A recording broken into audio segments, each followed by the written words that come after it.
This is a strong content warning. All parts of this extended multi-part episode contain strong language, descriptions of violent murders, and worse. Teachers, guardians, parents, and caregivers should listen to every part of this episode first, and then make their own judgment call about whether this content is suitable for younger or more sensitive audiences.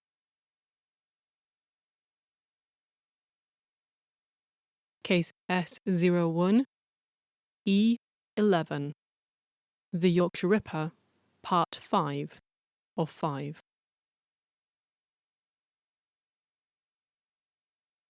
On Wednesday the 29th of April, 1981, standing before Judge Mr. Justice Boreham at the Old Bailey in London, Sutcliffe pleads, not guilty to murder, but guilty to manslaughter on the grounds of diminished responsibility.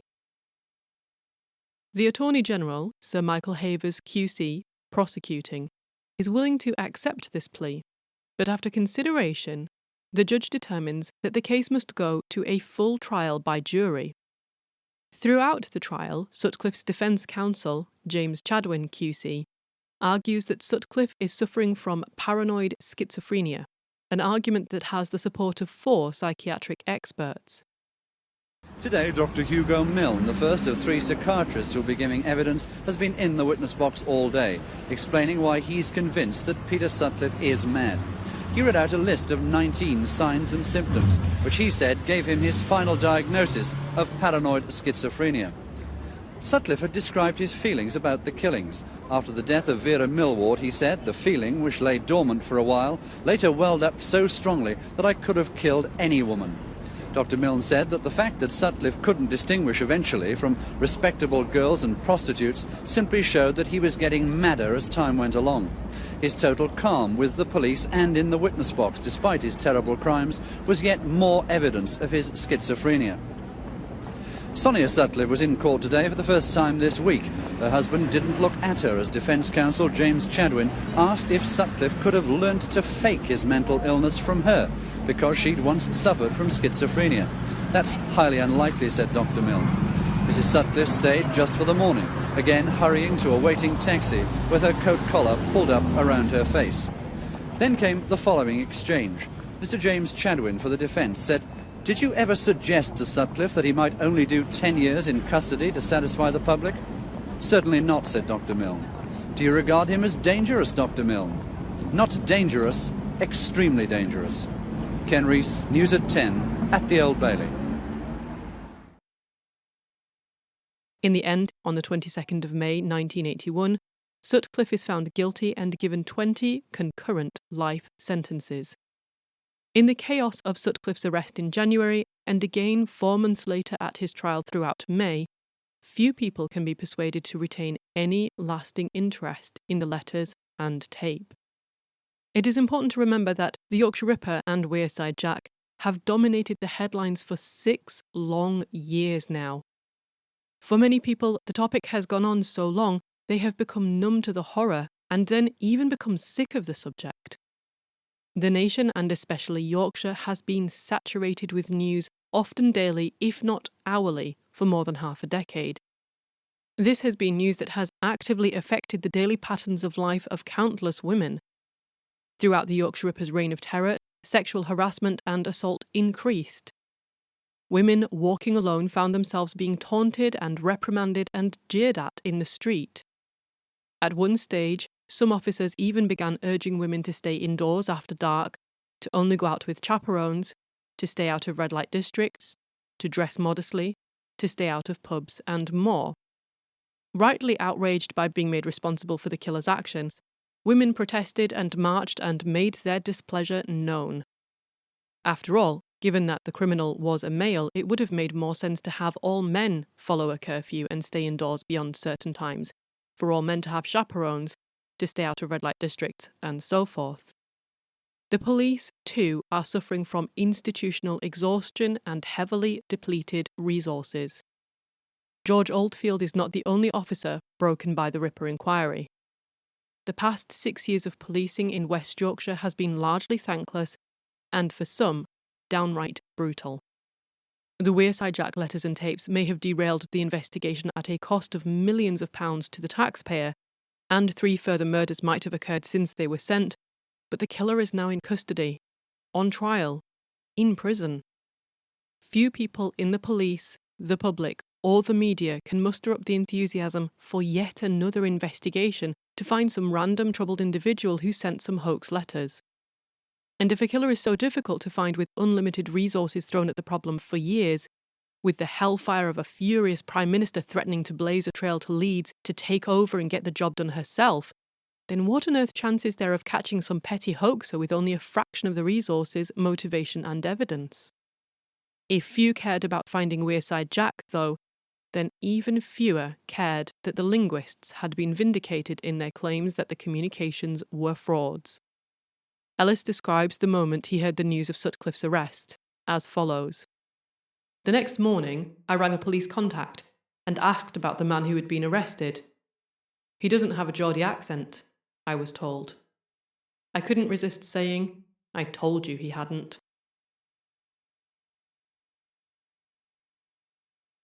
Welcome to En Clair, an archive of forensic linguistics, literary detection, and language mysteries.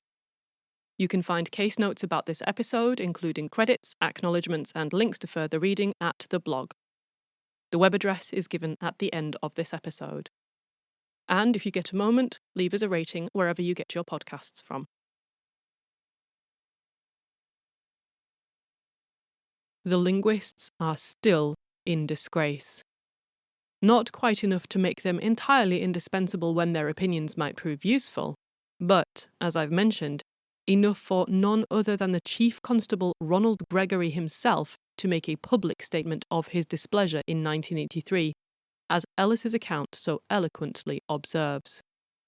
A unit in charge of attempting to identify the hoaxer was kept on for several years, and as late as 1984 I was brought a videotape made in Ireland of a voice the police believed might be him. Large numbers of people not normally connected with the police affairs became involved in the Ripper inquiries. The total sum of money spent was enormous. Many saw it as a public duty to do what they could to help, as I did myself. When letters were sent after the trial to people who had acted in various ways, it seemed an unhappy oversight that nothing came to me or to Jack Windsor Lewis. A year or so later, when yet another recording was brought to me for comparison, I let it be known that I felt rather affronted by this omission, and a brief note from the Assistant Chief Constable, Mr. Hobson, arrived. Windsor Lewis received no acknowledgement of his efforts. Ronald Gregory wrote a Sunday newspaper article about the Ripper case after he retired, stating that the linguistics advisors had let the police down. The remark left me furious. Windsor Lewis urged that we should write a letter to the Times. There are moments when I regret that I persuaded him that a dignified silence was the best response. For this 3-part series in the Mail on Sunday, grimly entitled The Ripper Files, Gregory faces an intense backlash from fellow officers, the public, and the Press Association. Gregory is said to have been paid £40,000 for it. That's around £130,000 in today's money. And the public is quick to notice that this seems grotesquely like blood money derived from a series of horrific attacks and murders. As if this isn't bad enough, the articles are also described as unilluminating and repetitive, giving no new or special insight into the case despite Gregory's primary position of overall command. In the extracts from his memoirs, Mr. Gregory points out many flaws in the police investigation and admits to the biggest mistake of all in the 6-year hunt for Peter Sutcliffe, releasing the hoax tape of a Geordie which led police in the wrong direction. A victim of Peter Sutcliffe, Olive Smelt, who survived an attack in 1975, is suing the Mail on Sunday for describing her as a prostitute. Her husband, Harry, says they and the families of other victims are disgusted that Mr. Gregory and the newspaper should make money by cashing in on a failed investigation. I don't think it's right that a newspaper should entertain an article from Gregory. He's been a disaster. It's like going to somebody else and saying, we're prepared to pay you £40,000 for telling us how you sent that firm into bankruptcy and how you failed. West Yorkshire Labour MP Tom Tawney is calling on the new Home Secretary Leon Britton to stop any further publications, and he says he's worried about the information being made public at all. I deplore it completely and absolutely. I deplore all forms of checkbook journalism, whatever it may be, particularly when we take into account that the report that was organised by the Home Secretary, the Byford report, which was critical of the West Yorkshire Police, was never made public. And now he's been paid, or allegedly paid, to make public possibly many things that were in the Byford report. The mother of the final victim, Jacqueline Hill, is threatening to sue West Yorkshire Police for negligence. The Home Office is writing to the Hill family to express their distaste at the disclosures. But the chairman of the Police Federation, Leslie Curtis, says he won't censure the former Chief Constable. We take the attitude, particularly with the Police Federation, that there's no reason that the public shouldn't know anything. If it's in the interest of national security or in the interest of the private lives of individuals, then yes. But let's face it, this particular inquiry was public property almost from the word go. Mr. Gregory himself has been keeping a low profile, but has said he thinks it's a story that should be told and that the public should know about, a view backed up by Mail on Sunday editor Stuart Stevens. I thought that story was worth reporting. I thought indeed it was essential that story should be worth reporting. To get that story, I had to pay for it. But some MPs are concerned that Mr. Gregory is abusing his position as a senior public servant. The Yorkshire Euro MP, Dr Barry Seal, has tabled a question calling for a new law to stop former public employees profiting from the information they gain from their jobs. And Labour MP Tom Tawney says that's the biggest insult. He is a public official, and he was paid at the time by the taxpayer to do his public duty. And now he's receiving cash out of the murder of many innocent young women. And God knows their relatives still alive here must feel pretty dreadful about the whole thing. The Mail on Sunday insists that Ronald Gregory's account is an important public statement and that the revelations will force the Home Office to introduce more modern methods into police detection. But let's return to Ellis and his final thought on Wearside Jack. To this day, in spite of various reports, the identity of a man who sent a tape and letters claiming to be Jack the murderer has never been discovered.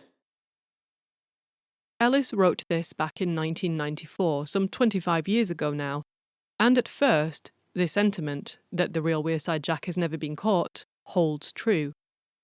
The years pass after Sutcliffe's trial, first 2, then 5, then 10, and it starts to look as though the mystery will never be solved.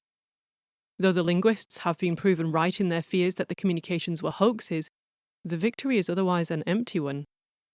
Without a substantive Wearside Jack to pin the communications on, their job is only half complete. Were they correct in their analyses? Did they deduce the right sociolinguistic information from the tape and letters? Finally, in 2003, there are rumours in the press that the police have called off the search.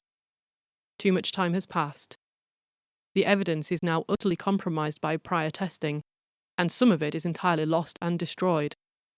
It is 25 years after Sutcliffe's arrest, and 2 years after the police are said to have closed the case, when Wearside Jack unexpectedly returns to the headlines, and linguists, too, find themselves again in the spotlight. But before we can go forward, we must once more go back.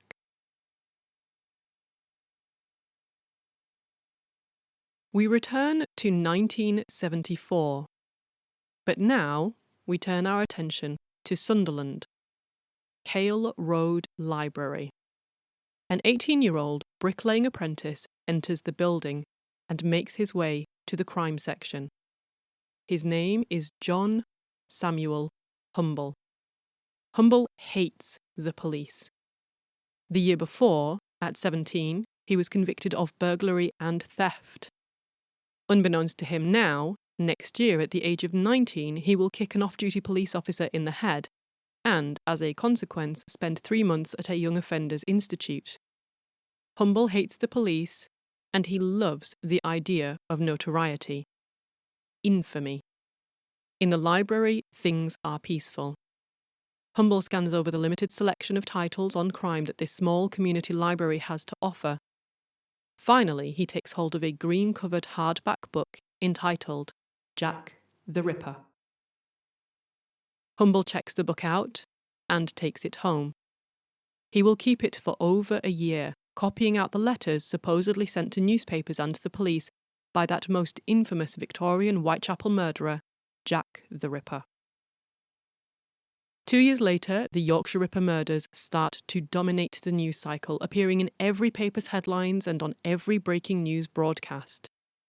Now aged 20, Humble begins to amass an almost encyclopedic knowledge of the events: dates, names, locations, injuries, officers, and more. Obsessed with it, consuming everything he can read about it, at some point, Humble has an idea. It's both entertaining and satisfying. Why not take this opportunity to insult the police, to even get a little bit of that notoriety for himself? Using the Jack the Ripper letters as templates, Humble writes 2 of his own and sends them to George Oldfield and to the editor of the Daily Mirror. But the attempt is a disappointment. Nothing comes of it. No reports, not even a passing mention. A year passes by. He sends another letter to George Oldfield, but again, still, nothing. At least not to the outside world. He is unaware that behind the scenes, the third letter is being taken more seriously. Perhaps emboldened by the idea that nothing will come of any of this anyway and that it will just annoy the police, or perhaps craving that infamy that he aspires to even more, Humble borrows his brother's tape recorder, and sitting in his messy kitchen, with custard powder on the table, he records a message. This, too, he posts to the police. All at once, the entire machinery of the enormous, sprawling Ripper investigation pivots. It turns and it fixes its laser focus onto his tiny part of the world. Within days, multiple police forces and thousands of broadcasters and newspapers are in a feverish race to find Wearside Jack. Him. And the giveaway clue for this person's identity happens every time he opens his mouth. The £1 million media campaign makes it almost impossible for Humble to pass a radio or television or newspaper stand without seeing or hearing some mention of his letters and tape. And what has just been a bit of fun has now mutated into a gigantic, frightening monster. Then, the unthinkable happens. Another murder. Increasingly panicked, at around 5 p.m. on the 14th of September 1979, Humble calls the Sunderland police station to tell them that the letters and tape are a hoax. He refuses to give his name or address, and then hangs up. You can hear the transcript of the part of the conversation that the officer managed to record earlier in this miniseries. Ironically, having determined that his hoax communications are real, the police now choose this moment to decide that his real communication is a hoax. Incredibly, throughout this time, despite the marked uniqueness of his voice, none of Humble's relatives or friends seem to suspect him, or if they do, they make no mention of it. The key factor behind this seems to be that the police continue to frame the letters and tapes as real, and they also describe the killer as someone who likely drives for a living. Humble cannot drive and has no license or car. Just as Humble's handwriting ends up being used to eliminate Sutcliffe as the Yorkshire Ripper, so too are Sutcliffe's inferred characteristics, his ability to drive, probably used by those around Humble to eliminate him as Wearside Jack. Despite this, the danger of being found out is still very real, and a little over a year later, Humble finds himself unexpectedly facing the double-edged assistance and danger of Winsor Lewis's article in the Yorkshire Post in December of 1980. On the one hand, Winsor Lewis describing the tapes and letters as red herrings may help to dislodge them from the centre of the investigation and take the intense focus off of them. But on the other, it may make people around Humble realise that if the letters and tapes are indeed a hoax, then the hoaxer could very well be him. it will take another month and the arrest of Sutcliffe in January of 1981 before the danger seems to truly pass. With time, Wearside Jack sinks into the shadowy depths of history, and an angry, young 20-year-old Humble slides into alcoholism. His drinking, combined with his continued dislike of the police, has an almost inevitable outcome, though it takes 2 decades to arrive. On the 10th of September, 2001, an almost 40-year-old Humble is having yet another run-in with the police, and he ends up being cautioned for drunk and disorderly behaviour. During that interaction with the police, he gives a DNA sample, but this, too, almost certainly fades from Humble's memory as the years continue to pass by. A full quarter of a century after Sutcliffe's arrest, in 2005, the West Yorkshire Police decide to undertake a cold case review of the Wearside Jack hoax. The announcement prompts a small flurry of renewed media interest, which in turn leads to the police locating some of the seal from one of the envelopes that has been in storage in a forensic lab. On the 19th of October 2005, the DNA in the saliva on the envelope seal is tested, and to the astonishment of all involved, it promptly comes up with a match in the UK's National DNA Database. The owner of that DNA? John Samuel Humble. On the same day as the DNA test result, the 19th of October 2005, Humble is arrested and brought to West Yorkshire, where he is interviewed at Wood Street Police Station in the city of Wakefield. But there is a problem. Just because Humble licked the envelopes, that doesn't actually prove very much. It certainly doesn't prove that he wrote the letters, or that it is his voice on the tapes. After all, he could have simply sealed the packages for someone else, unaware of what they contained. Even a similarity of accent isn't conclusive. He does come from that very area, and he is not the only man of his age with that voice. And initially, at least, Humble denies everything. The next step, then, is to get the linguists back in to compare Humble's voice to Wearside Jack's, to see if they really do match. However, will this investigative cooperation between the police and the linguists go any better than the last one? That same day, on the 19th of October, at around 5 p.m, West Yorkshire Police contact J.P. French Associates, the speech and acoustics laboratory that specialises in the analysis of evidential recordings that we mentioned earlier, the one that happened to have the recording of Humble calling the police and telling them that the letters and tape were a hoax. One can only speculate why the police didn't contact Ellis or Windsor Lewis at this time. Both were, to be fair, 79 years old, and that may have been the overriding objection, but there may have been other considerations, including awkward feelings about unpleasant newspaper articles. This becomes an especially important consideration when we note that Windsor Lewis later does become involved in this case anyway. Whatever the reason behind this, the police urgently request Professor Peter French and Dr. Philip Harrison to undertake an analysis of the Wearside Jack hoax tape, and they provide various recorded police interviews with John Humble for comparison purposes. The very next day, on the 20th of October 2005, French and Harrison begin a preliminary analysis and indicate to the police that there are several important points of similarity between the recordings of Wearside Jack and Humble.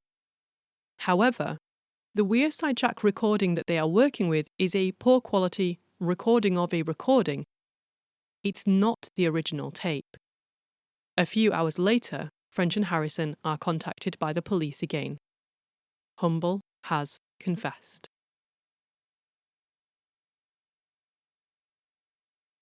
News of Wearside Jack's arrest breaks, and seeing the headlines, a retired Home Office scientist comes forward with the original cassette tape. Able now to undertake a better analysis, French and Harrison conduct auditory and acoustic phonetic analyses. These include looking at voice quality, rhythm intonation, suprasegmental features, computer-based frequency averaging, spectrography, and vowel formant analysis. Because once they'd got Humble, they had him read aloud from a transcript of the original I'm Jack message. We were contacted by them, and the question was, will you be able to compare the voices? Well, when I was initially asked that, my heart was in my boots. I thought, well, for the first thing, 26 years have gone by, and of course there are changes to the voice over that period of time. Secondly, the man was a chronic alcoholic, and thirdly, he was a heavy smoker.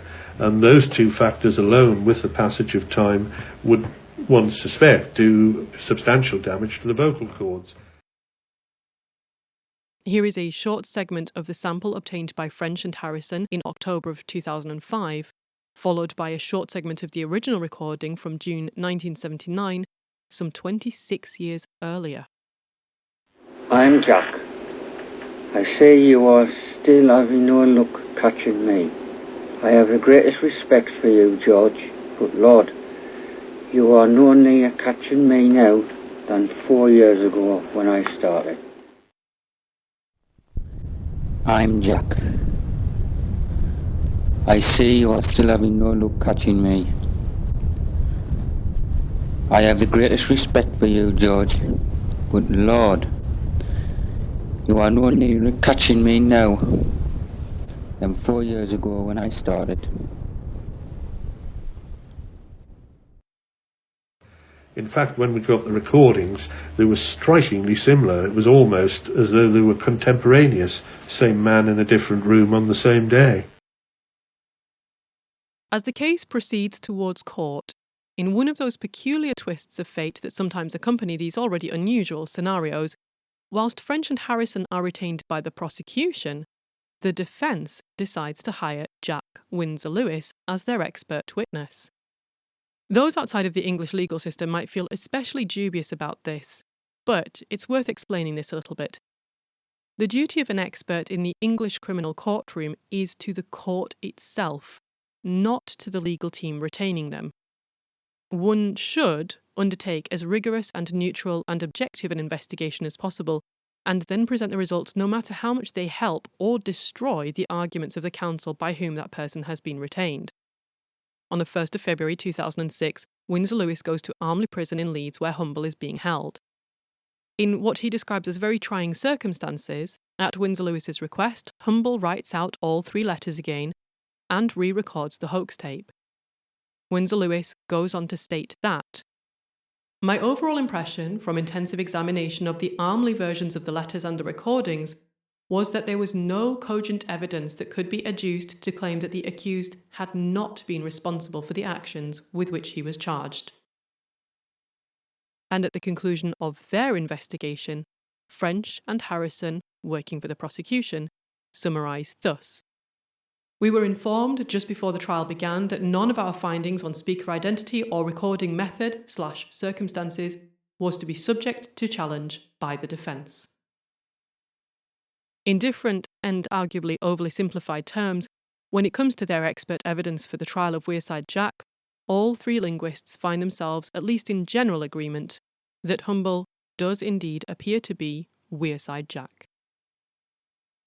6 weeks later, on the 20th of March 2006, at Leeds Crown Court on the first day of trial, Humble confesses his responsibility for the 3 letters and the hoax tape. The following day, pleas of extenuation are made on his behalf based on his confession and on his history of mental illness, his suicidal tendencies, and his alcoholism. In the end, Humble is given an 8-year custodial sentence on 4 charges of perverting the course of justice, 1 for each of the communications. But whilst Wearside Jack has been caught and jailed at last, a crucial question remains unanswered. You might remember from earlier in this miniseries that Stanley Ellis undertook an extensive analysis of Wearside Jack's, that is, John Humble's, accent.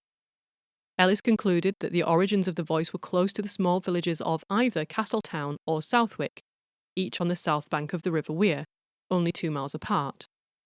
So was Ellis correct? At the time that he posted the letters and tape, Humble's address was 15 Halstead Square in the Ford Estate in Sunderland.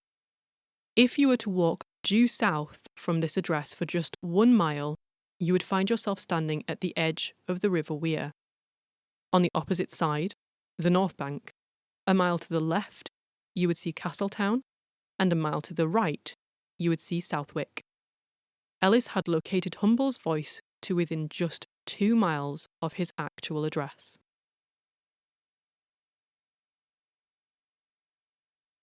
It would seem sensible to end this case here, but there is just one more tiny, mildly interesting twist.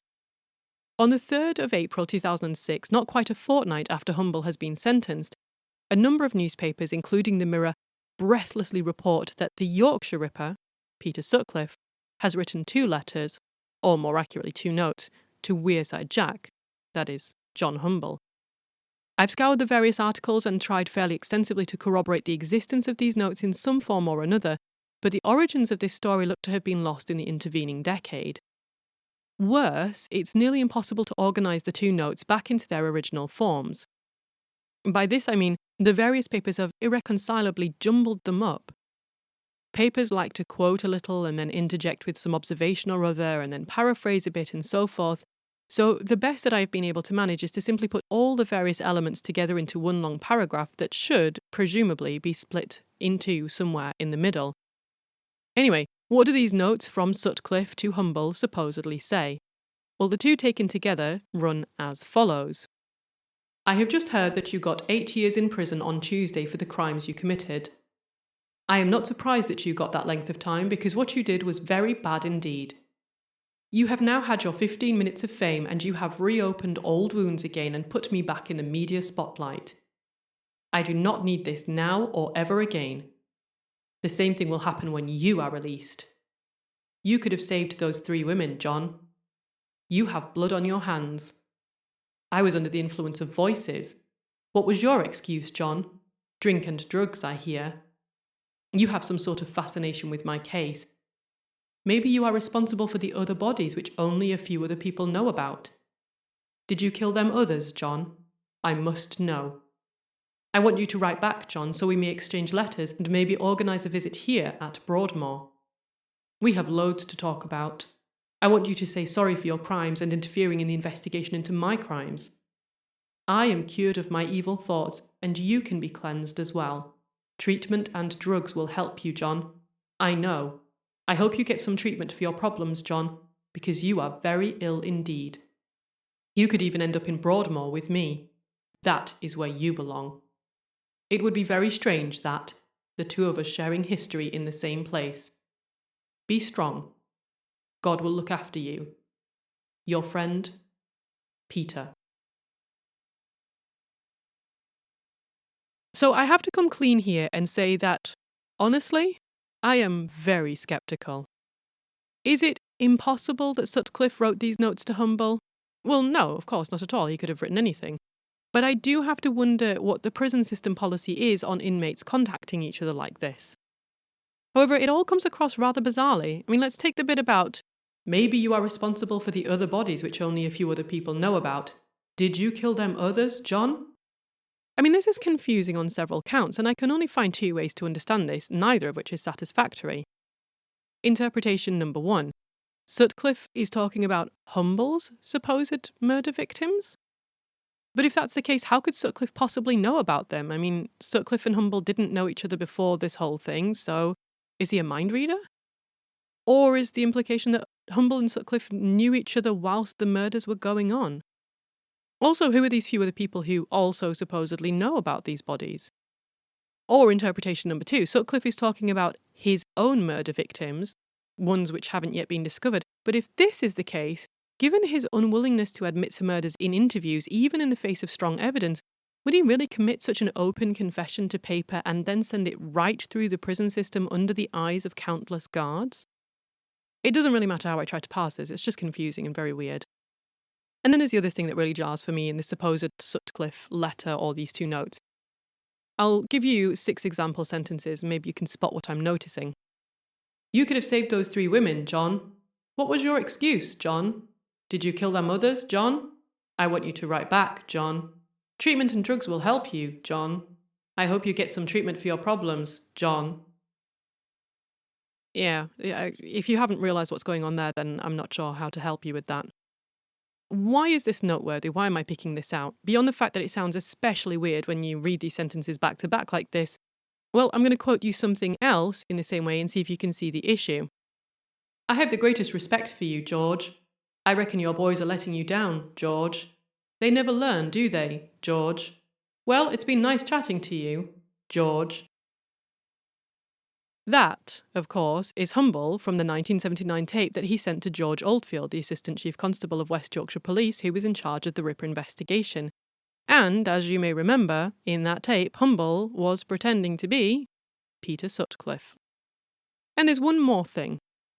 In the prison note, supposedly from Sutcliffe, there is the question, "Did you kill them others, John?" Notice that dialectal feature, them others. You will be shocked to know that Humble uses this selfsame feature too. In his March 1978 letters, one to the police, the other to the Daily Mirror, Humble writes, "My purpose, to rid the streets of them sluts. I am telling you, to warn them whores I'll strike again. Can't walk the streets for them whore." It's crucial to bear in mind, though, that this feature is pretty common across plenty of dialects, so by itself it doesn't tell us much. I just find it interesting that it comes up in these notes and in Humble's letters. Anyway, I think you've probably gathered, I have a suspicion that the Sutcliffe notes to Humble are in fact Humble pretending to be Sutcliffe. Again. Of course, I have nothing that amounts to proof of this.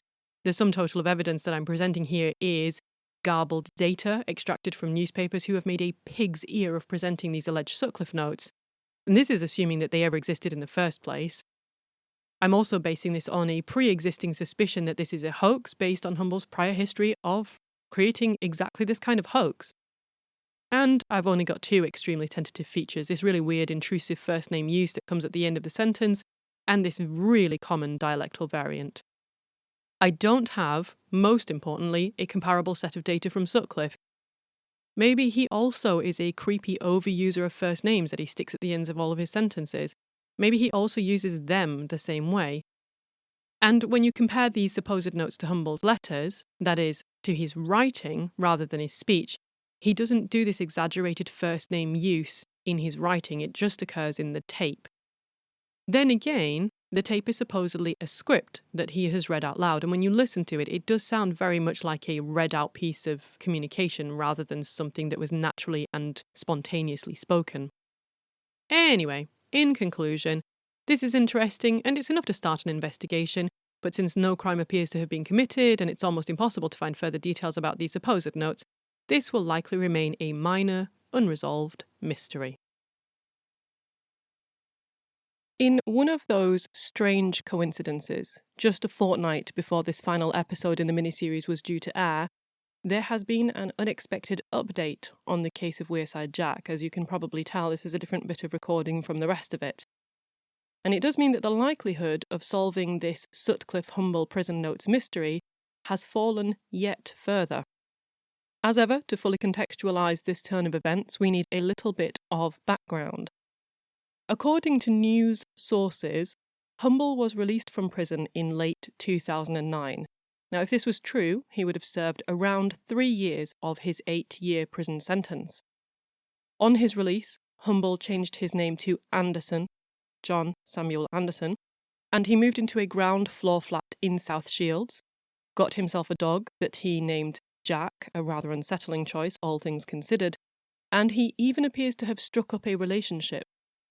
However, it would also seem that this relationship ultimately failed and that Humble struggled both with alcohol and unemployment. On the 30th of July 2019, alone in his flat, John Samuel Humble died of heart failure and chronic alcohol misuse. He was aged just 63.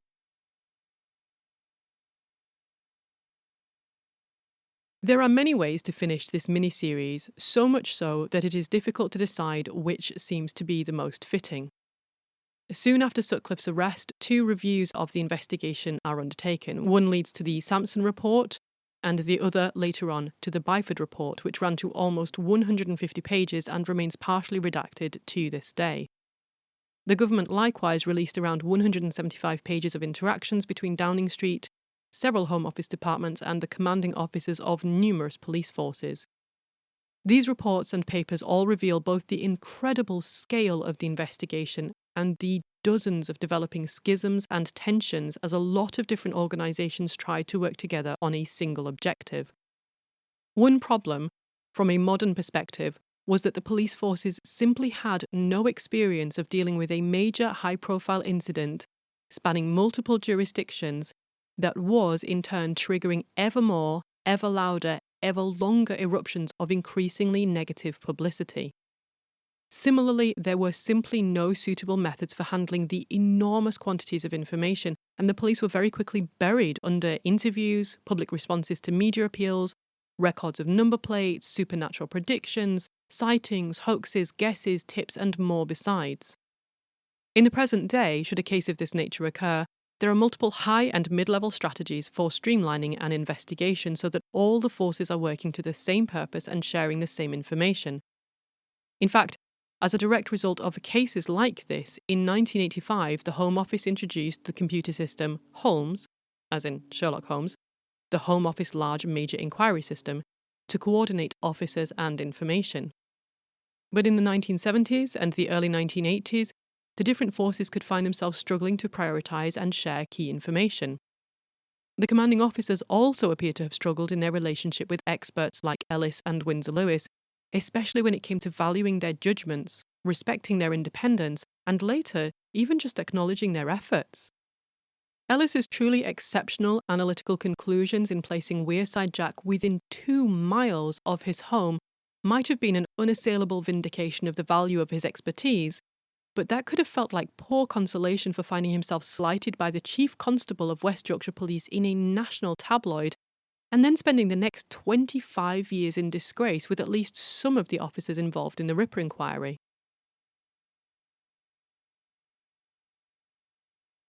There were yet more issues that hampered this case, however. Egos and politics were at play, and the commanding officers of one force could take exception to and disagree with and even refuse to implement the decisions of another force. Sometimes this was clearly because each was convinced that they were taking the best course of action, but at other times the spirit of cooperativeness seemed to be broken by the competitive desire to be proven right and to be the ones to get the Ripper. The hoax letters and the tape should never have been sent, of course, but the way that they were dealt with, the problematic way in which their authenticity and provenance was established, and then the unquestioning faith that was finally placed in them had desperately tragic consequences, to the extent that Sutcliffe was free to carry out at least 3 more murders and possibly others besides that have never been formally proven as his. There were still other issues, however. As I've mentioned throughout this miniseries, the police did not have access to fingerprinting technology of the kind that we use today. There was no DNA testing as we now think of it. The masses of computerized records that police now turn to for things like tyre tracks, for wound types, for material sources, all of these did not exist, and the police work in what we would now consider to be almost complete darkness. But there was at least one more pervasive issue, and this belonged to no one person or organisation in particular. It was the prevailing attitude towards sex workers, and particularly women sex workers, in the 1960s, 70s and 80s. Women in this line of work were seen, and as I've said, arguably still are seen, as less than human, as victims of their own making, as not worthy of much, if any, sympathy if they are attacked or murdered. In just one infamous example, at the trial itself, when describing the victims, the Attorney General and Prosecuting Counsel Sir Michael Havers said, "Some were prostitutes, but perhaps the saddest part of the case is that some were not. The last 6 attacks were on totally respectable women." I mean, I can't understand how this even came out of his mouth. He is literally saying that the death of a sex worker is not as sad as that of a non-sex worker. And of course, yet again, we have that wearisomely loaded word, respectable. The extent of this attitude was so marked throughout the years of Sutcliffe's attacks that some of the women that may have been attacked by him but were not sex workers, or were not openly so, did not want to be linked to the other Yorkshire Ripper crimes for fear that they might be seen as sex workers too. Before you think unkindly of these women, consider that in this era, a conviction for prostitution, or even just the suspicion of it, could result in losing one's children, spouse, job, friends, family, home, everything.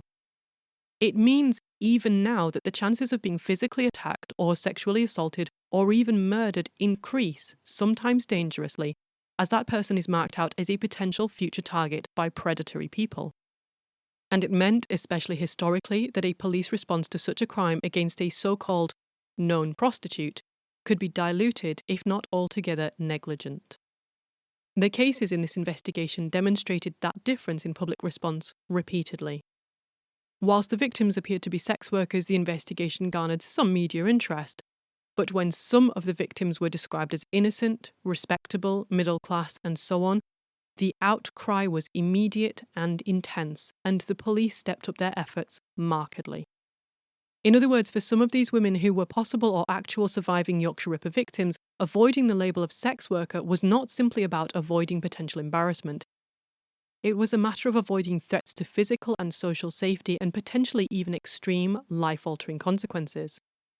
As I've mentioned, this also meant that some women did not report attacks against them at first, or even for years. Others may have withheld or altered details to obscure possible links, and still others resisted having their crimes linked to the series, an option that we can imagine that the police were sometimes only too happy to choose. And this once again takes us back to the so-called official timeline of attacks. In plenty of sources on this case, the history of the Yorkshire Ripper is presented as though we now know everything that happened, who was attacked, how many victims there were, and so forth. In reality, this could not be much further from the truth. Whilst Sutcliffe is officially convicted of murdering 13 women and attempting to murder 7 other women, we simply do not know for sure how many women Sutcliffe attacked and killed. Sometimes he carried out attacks within weeks or even days of each other, and at other times it would seem that he did not strike for as long as a year at a time. If we look at the attacks and murders that occurred from the mid-1960s through to 1981, that is, the period of his early adulthood through to his capture, a pattern starts to emerge towards the end of the murders of someone who is attacking around 1 woman per month. If this were to be extrapolated to a window of around 25 years, then at the most unlikely extreme, he may have carried out or attempted as many as 300 murders. In reality, it is more likely that with each killing he was becoming bolder, more frenzied, more addicted, and that the pattern by the end is not representative of that at the start. So, more realistically, when the range of crimes are compared alongside the methods used in the attack and the victim profiles, the times and dates and locations and accompanying evidence, the evidence suggests that Sutcliffe was more likely involved in somewhere around 30 to 60 murders and attempted murders that have not been added to the official list.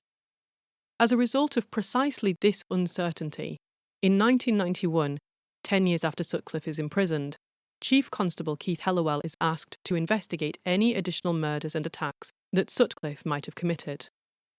A list of around 60 unsolved crimes is compiled, and based on factors like driving logs, Sutcliffe is eliminated as a suspect from around 40 of these. Of the remaining 20 cases, Hellawell focuses on 8 murders and 2 attempted murders, and he goes to Broadmoor numerous times over the next 10 years to repeatedly interview Sutcliffe. Finally, in 1992, Sutcliffe admits to some of these further crimes, but notably only to the 2 attempted murders. He continues to deny any involvement in the 8 murders.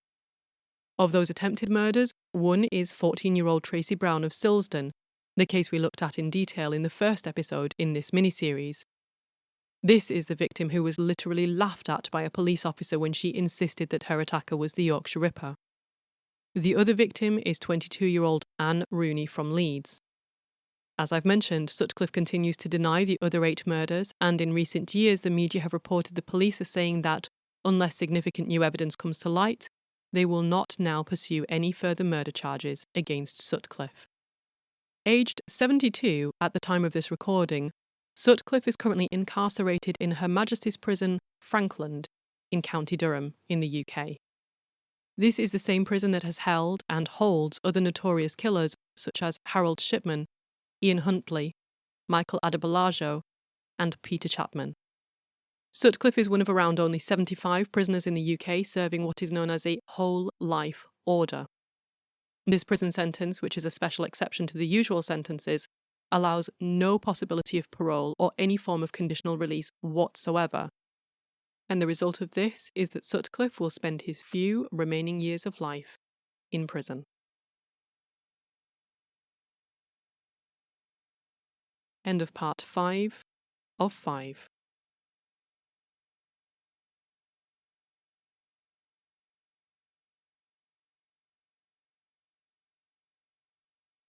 This episode of On Claire was researched and fact-checked by Rebecca Jagodzinski, and it was scripted, narrated and produced by me, Dr. Claire Hardacre. However, this work wouldn't exist in its current form without the prior efforts of many others. You can find acknowledgements and references for those people at the blog. Also there you can find data, links, articles, pictures, older cases, and more besides. The address for the blog is wp.lancs.ac.uk/onclair, and you can follow the podcast on Twitter at _onclair. If you like, you can follow Rebecca on Twitter at, brace yourself, RJJ, that's right, 2 J's, AGODZINSKI, and you can follow me on Twitter at Dr. Claire H.